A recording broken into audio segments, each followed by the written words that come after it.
అందరికీ నమస్కారం. నా కవిత నెలపడుపును తుంచటమే. చెట్టు పుట్ట గట్టుల మందిర్ మసీద్ చర్చీలు, చెలిమెలు నదులు సముద్రాల, రంగురంగుల పూల సమ్మేళనాల భిన్నత్వంలో ఏకత్వం.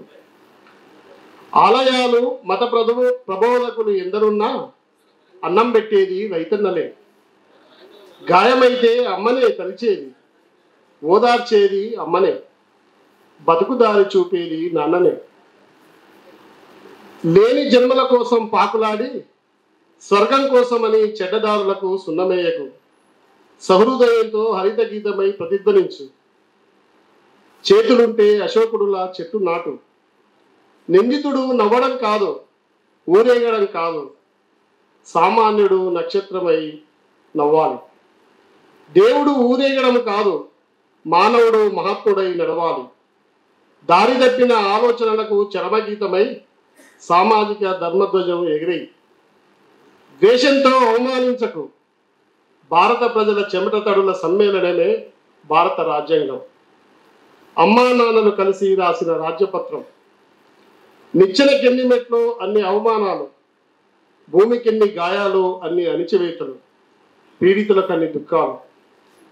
సమతను తలపాగగా మానవత్వాన్ని శిఖరం చేశాడు. ప్రజాస్వామ్యాన్ని ఆకాశంగా, స్వేచ్ఛను హిమాలయం చేశాడు.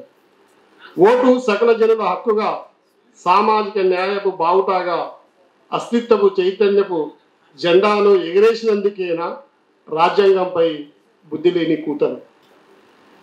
పెట్టుబడుల గారడీలతో అడుగడుగు విద్వేషపు కత్తులై ఊపిరి నలిపే అరాచకాలు. భూగోళం ఒంటి నిండా కురుపులు. గోమాంసపు యజమానులతో ఎలక్టోరల్ బాండ్ల స్వైర వివాహారం. సరిహద్దుల్లో నెత్తురు పండుగ కాదు, సర్వపాలనపై ప్రేమను పంచు. నీ ఆశయం సూర్యుడైతే దారులన్నీ వెలుగులు చేయి.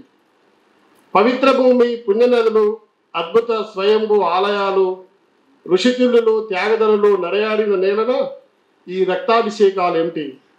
పంటరాసుల సంకల్పాలు చెదలబట్టి ఢిల్లీలో రైతుల తండాటలేమిటి?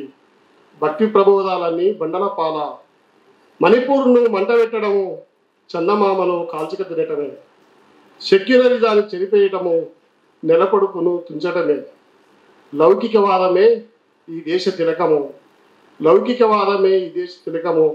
భారత రాజ్యాంగమే ఈ దేశపు గుండె. Thank you sir.